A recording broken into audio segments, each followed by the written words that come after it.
This is TCT's Daily Major. I am Brian Dabreo, and these are your headlines. The SLP has called on Prime Minister Alan Shasner to be open and transparent with the Citizenship by Investment program. The Prime Minister pledges support for the police. TIPA to offer pro-net training to small and medium-sized businesses. And Viking Ocean Cruises has begun its first ever Caribbean sailings. TCT's Daily Major is brought to you by Dubilee's Bottling Company, Farron's Food Products, Ramco Chow Mein, and One Caribbean newspaper.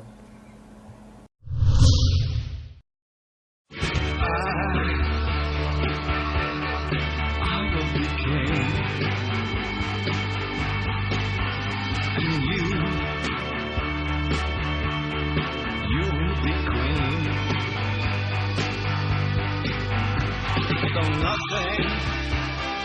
nothing will keep us together.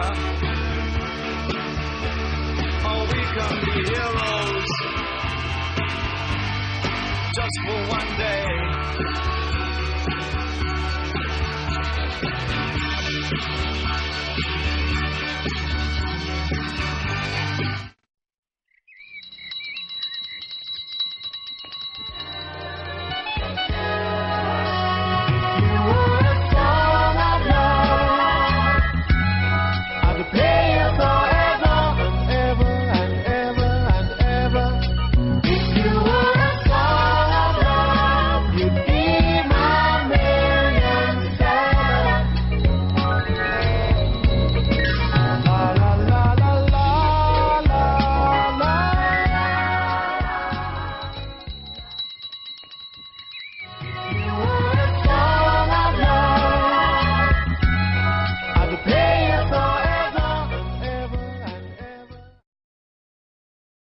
More than a third of our children are now overweight or obese, and some reports indicate this will be the first generation where the children might not outlive their parents. Cardiovascular disease is the leading cause of death in the United States, and the leading cause of death for African Americans, Hispanics, and whites. 25 million North Americans are diabetic, and roughly 2 million people are diagnosed with diabetes every year. Bio's Life, the clinically proven natural fat loss. For more information or to purchase this product, contact Ramji at telephone 716-1400 or 450-0495 or email ramj35@hotmail.com. One Caribbean newspaper is dedicated to the unity of our people in one Caribbean nation. We invite you to write us and tell us what's bothering you. No matter what it is, as long as it's within the law and it doesn't offend the public conscience, we will publish it. Send us your pictures. Tell us of your weddings. Tell us when unfortunately you have deaths, and we will publish the death announcements. One Caribbean is a newspaper dedicated to the unity of the Caribbean. Write to us at onecaribbeanltd@gmail.com or dennisdabero@gmail.com, and we will publish what you write, as long as it is within the law and it doesn't offend public decency. Welcome. The St. Lucia Labour Party has called on Prime Minister Alan Shasner to be open and transparent with the Citizenship by Investment program and provide the public with all the proposed changes to the existing legislative framework for discussion. The Labour Party said whilst being leader of the UWP in opposition, Mr. Shasner did all he could to undermine the CIP. He criticized the program all over the world, even when the International Monetary Fund and other institutions praised the design of the CIP. The CIP has only been operating for 10 months and was severely affected by the public pronouncements of the Prime Minister when he was in opposition. Therefore, the Labour Party is of the view that the program should be allowed to operate for some time before there is any restructuring or relaunch with the existing legislative framework. Instead, the Labour Party is calling on the Prime Minister to inform the public of 1. How many citizenships have been granted? 2. What has the monies been used for? 3. Which new projects have been granted CIP approval status? 4. What are the deficiencies of the program as designed? 5. What are the proposed changes? And 6. Which promoter is recommending changes to the existing legislation? The Labour Party says the public must be involved in the decision-making process as was done by the St. Lucia Labour Party when in government because of the immense sensitivity of the program. Prime Minister the Honourable Alan Chastney has made clear his position on the future of the Royal St. Lucia Police Force. During a recent interview, Prime Minister Chastney indicated that this government will focus on key areas including retooling, resourcing and retraining police officers in an effort to better equip them to fulfill their mandate. The Prime Minister said the police must be equipped in order for them to perform efficiently. The police go out every day and do their best, said the Prime Minister. I will do everything I can to support them considering what has happened to them over the last 5 years. Before we criticize the police, I want to know that we gave them every piece of support to do the job the best that they can. The Prime Minister expressed that the confidence of the police has been shattered and that the sacrifice and risk involved in undertaking their duties go largely unnoticed. Prime Minister Chastney said the government is working in collaboration with the Royal St. Lucia Police Force to expeditiously address several issues which will enable the organization to become a more efficient law enforcement entity. A major project currently under consideration by government to facilitate much needed infrastructural upgrade for law enforcement is the relocation of police headquarters from Upper Bridge Street to Latok Cash Trace. The Ministry of Health this Monday, October 24, 2016, held a press briefing at the Ministry's conference room on the commencement of the Safe Facilities Project. The project is funded by the Department for International Development and coordinated by the Pan American Health Organization. Comfort Bay Senior Citizens Home in Beaufort has been selected as the first health facility to benefit from the Safe Facilities Project. Ms. Shalini Jacknarine is PAHO's principal consultant for the Safe Facilities Project. This project is being implemented by the Pan American Health Organization. It's being funded by the Department for International Development, different from the UK. This is the second phase of the project. Smart health facilities is what we're calling safe and green. So our aim is actually to ensure that health facilities can remain functional given emergencies and disasters. So for instance, the recent tropical storm Matthew that we had in St. Lucia, we want to be sure that all health facilities that benefit from the Smart Health Facilities Project can remain functional within its own infrastructure. And also we want to try to reduce the greenhouse gas emissions and improve the level of greenness of health facilities like Comfort Bay. So we want to reduce the electrical consumption as well as the water consumption of facilities. Mr. Monty Manuel is an engineer with the Ministry of Health and the focal point for the Safe Facilities Project. The Smart Hospital Project has been ongoing for a number of years. As of 2015, we trained over 15 persons from different agencies to conduct an assessment of all our health facilities on the island. So we have 100% assessment of both green and smart. It gives us a baseline to know where we're at with our facilities. In late 2015, we also did a contractor training course because part of the works is retrofitting. We wanted to give our contractors a chance to be able to enter the bidding process with an advantage so that they would know exactly what is going on. So after we've done all these training for over in 2016, we commenced our retrofitting works on the facility. Basically, we started with the design phase. We look at what needs for the facility. We were looking at in terms of smart, green, health, space, functionality. All these things went into the design works. At this stage of the project, we're now trying to get out to the public to know what exactly is going on with the project. And this in this phase 2, we're about to go to the retrofitting work, which is the design works are almost completed, and we're gonna have to go into a tender process and start the retrofitting works.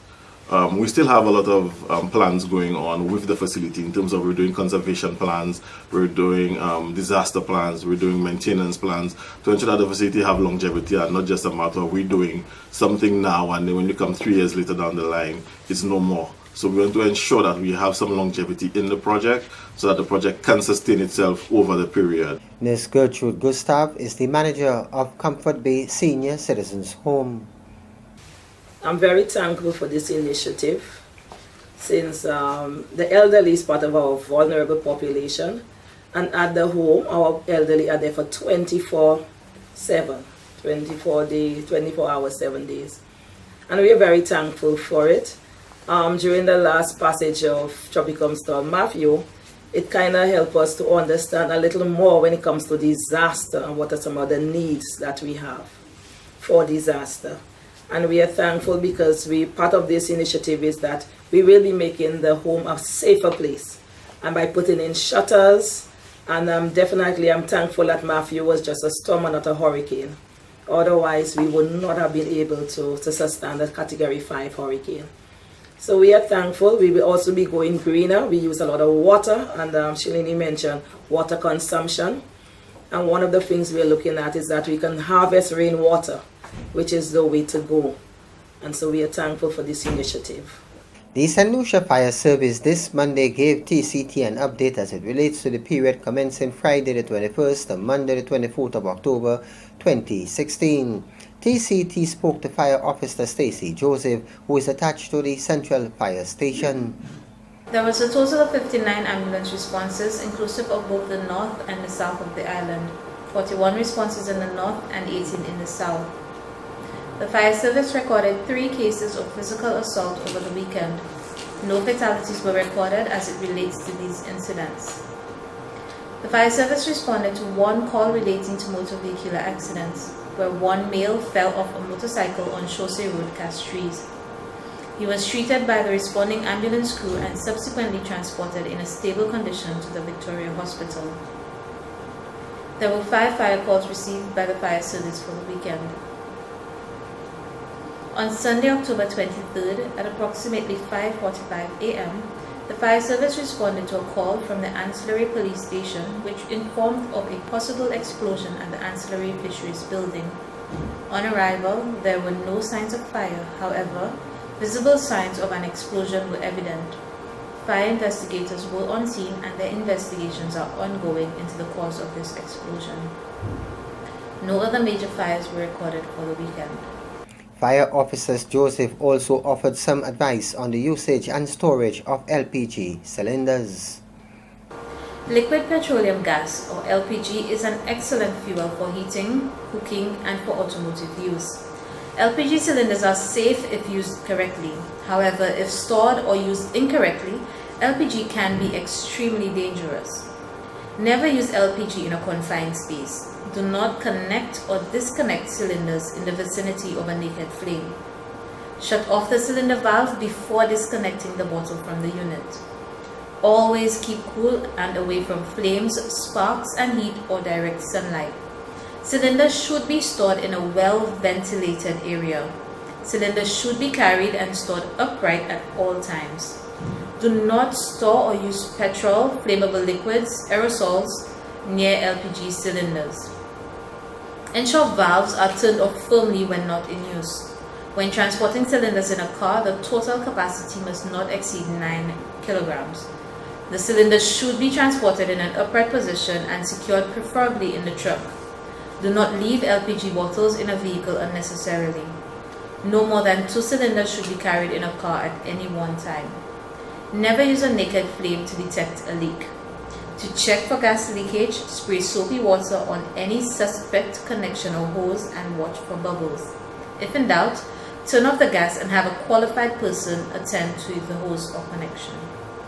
The public is hereby reminded of the Meet the Commissioner Town Hall meeting scheduled for 6 p.m. on Wednesday, October 26, 2016 at the Castries Town Hall.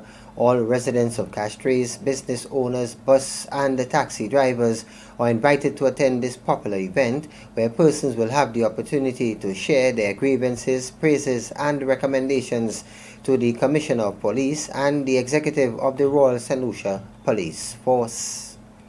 You are watching TCT's Daily Major. Still to come, Dr. Damian Graves is the keynote speaker for the St. Lucia Country Conference 2016. Crystal clear. Yeah. That's what we drink. When I want to quench my first bring a bottle of crystal clear. Yeah. It's so refreshing. I don't want no other water. The choice is crystal clear. Cool the temperature. Revitalize me with. Give me a bottle of water. All on the road is inside bottle. Everybody's drinking water. Crystal clear. Yeah. It's so refreshing. When I want to quench my thirst, bring a bottle of crystal clear. The choice is clear. Crystal clear. Premium, purified drinking water from Duboulet's Bottling Company Limited. The way you smile at me is everything I dream.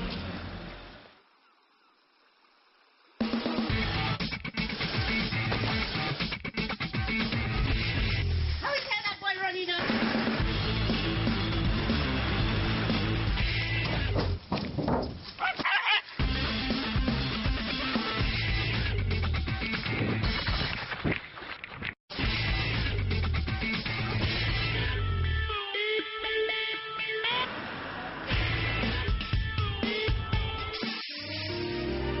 The way you smile at me.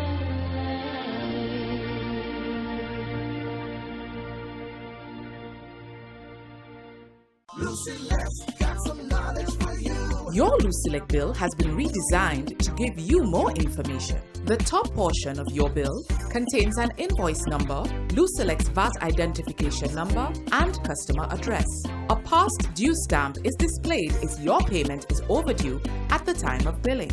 Ignore it if you've already made your payment. To the right is a barcode for easy processing of your payments at Lucelec's customer service offices only.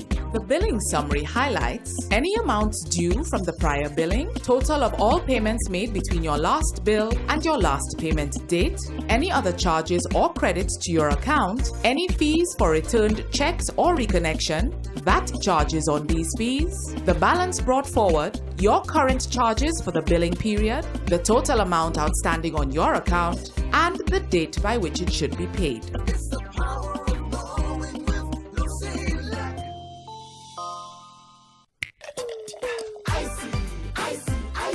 Experience the flavor of icy. Icy, yeah. Icy. Pop it up. Let's start the party. Ooh, yeah. I like the flavor. Ooh, yeah. I love the taste. The orange and the pear, the cherry and banana, the apple, ginger beer, or strawberry for your mama. Grapefruit, cola, champagne, sorrel if you wanna. Quench your thirst first, have an icy soda water. Icy, yeah. Icy. Pop it up. Let's start the party. Ooh, yeah. I like the flavor. Ooh, yeah. I love the taste. Icy. Experience the flavor of icy. Bottled by Duboulet's Bottling Company Limited.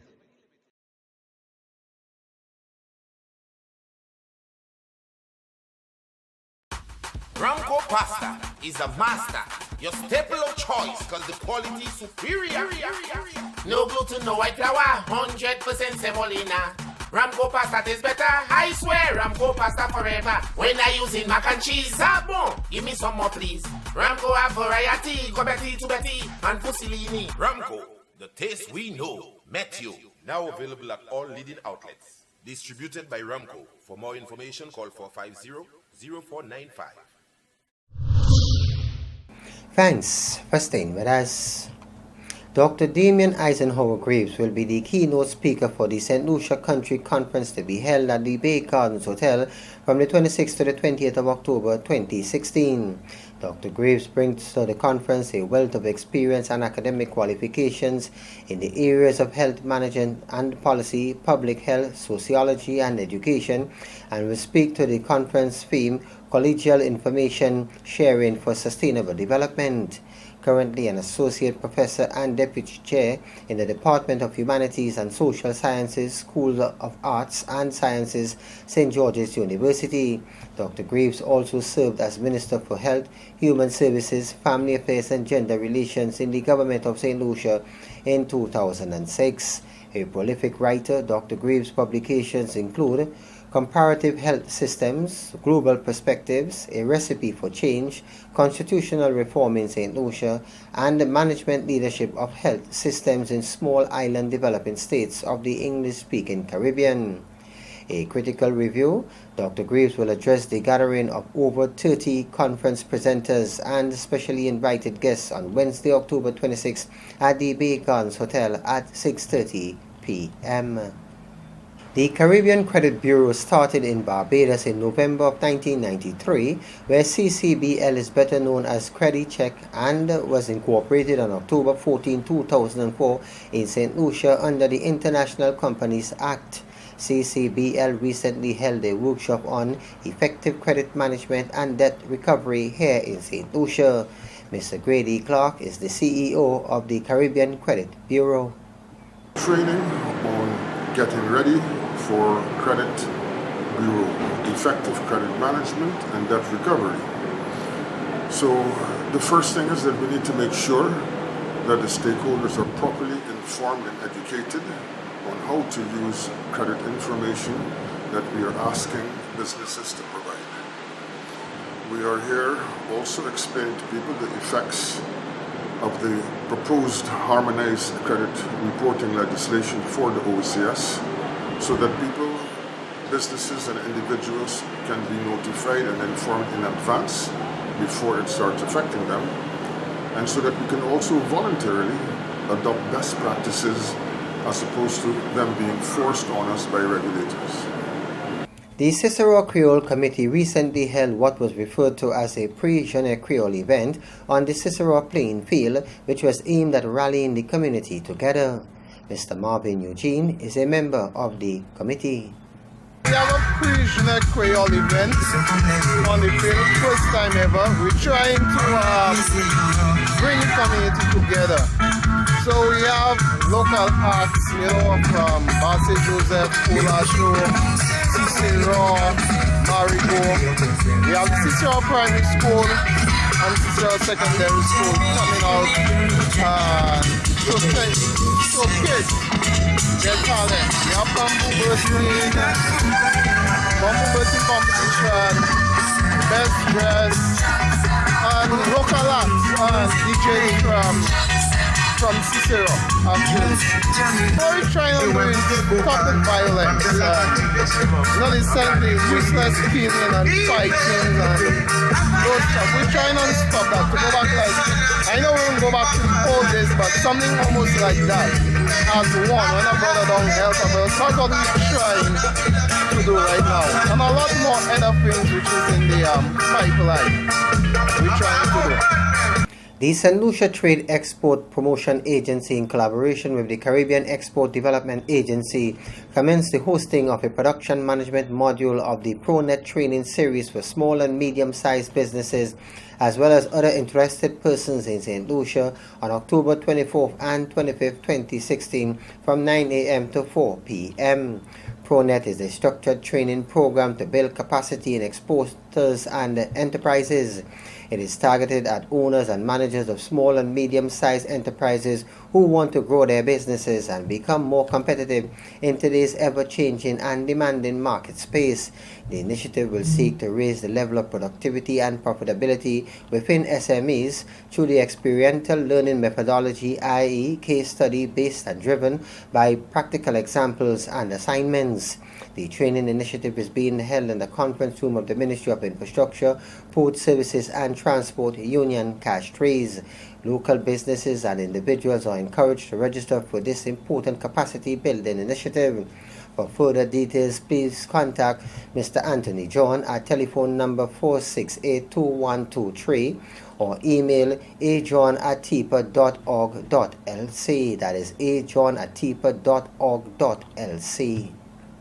In an item of sport, although the second month of the new school year is almost over, the children and parents of the Lightning Aquatic Swim Club saw it fit to make a small yet meaningful donation to the Donata School.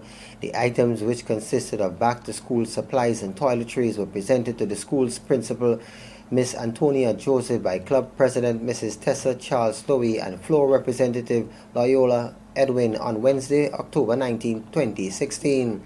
Mrs. Charles Lowy said, LA is not just a swim club. We aim to ensure well-rounded young people, and so we felt it important to teach our children the value of giving back. Furthermore, corporate St. Lucia and the public have been extremely generous to the club, whether it's through in-kind or financial contributions towards our numerous fundraising activities. The presentation preceded the Capri Sun Swim Meet, which is scheduled for Friday, October 21st to Sunday, October 23rd at the Rodney Heights Aquatic Center. The competition serves as the final qualifier for the national team that will be heading to the OECS Swimming Championships in November. According to Mrs. Charles Louis, we anticipate that our swimmers will give their best, setting personal best times and, where possible, breaking records similar to their performance in the recent Summer Splash Swim Meet in September. LA placed third in the Summer Splash, with many swimmers improving their times. Representatives in the services sector across the Caribbean converged in Antigua from October 17 to the 19th for a CARICOM Regional Symposium on Services. The purpose of the forum was to develop strategies and action plans to boost investment, output, employment, and trade in this sector.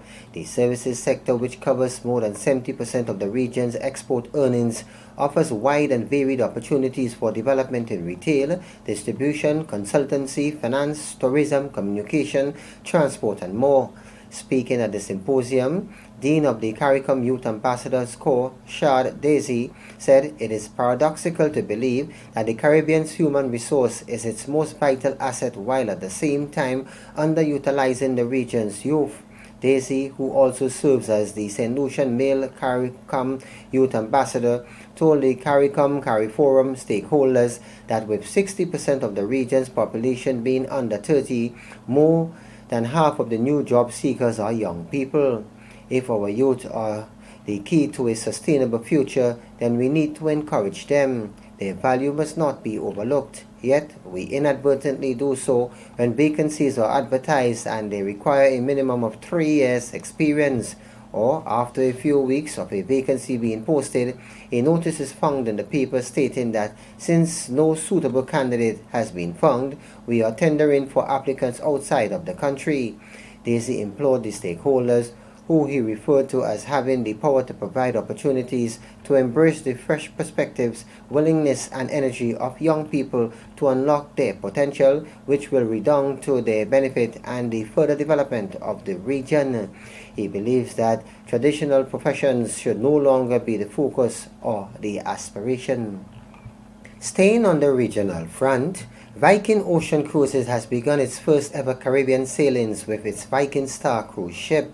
Viking Star arrived in the Caribbean last week, beginning its new 11-day West Indies Explorer itinerary out of a winter home port in San Juan.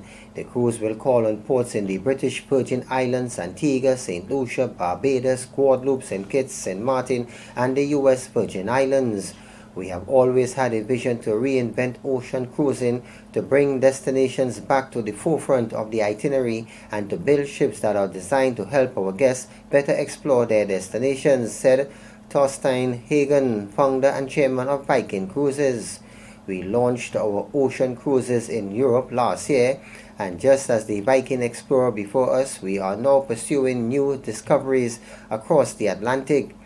Our new itineraries in North America and the Caribbean offer travelers experiences that broaden their horizons both on and off the ship. Viking Star is the first of 4 additional ocean sister ships set to come on stream in the next few years, including Viking Sky, Viking Sun, Viking Spirit, and an unnamed ship. Viking Star carries 930 passengers. The small ship line launched in the spring of 2015. Now for the weather report.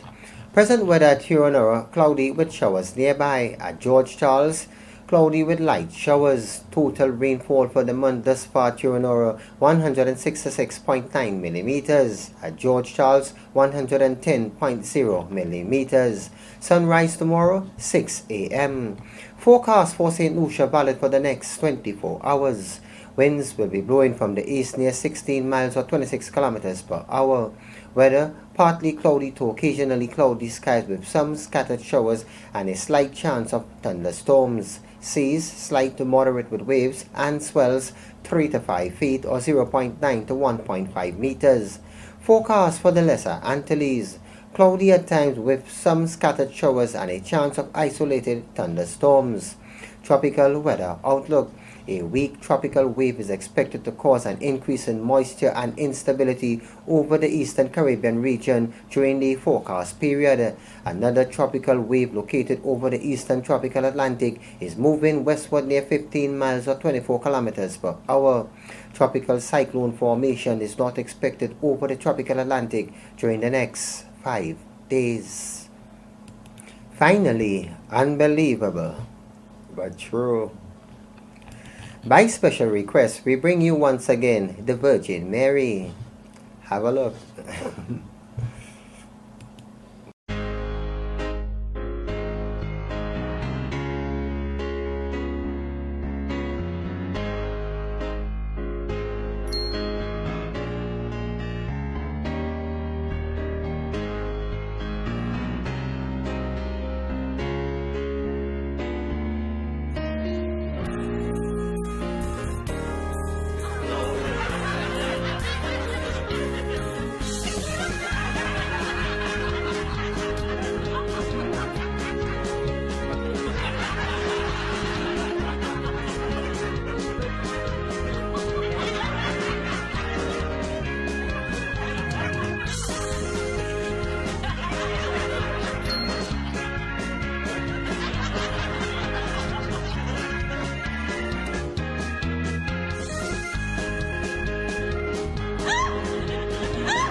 The Virgin Mary had the worshippers stunned for a moment. Here is where we come to the end of this edition of TCT's Daily Major. But before we go, another look at the headlines. The SLP has called on Prime Minister Alan Shasney to be open and transparent with the Citizenship by Investment program. The Prime Minister pledges support for the police. TIPA to offer ProNet training to small and medium-sized businesses. And Viking Ocean Cruises has begun its first ever Caribbean sailings. TCT's Daily Major was brought to you by Double A's Bottling Company, Ferrens Food Products, Ramco Chowming, and One Caribbean Newspaper. As usual, on behalf of the entire news team, I am Brian Dabreo. Thanks for viewing.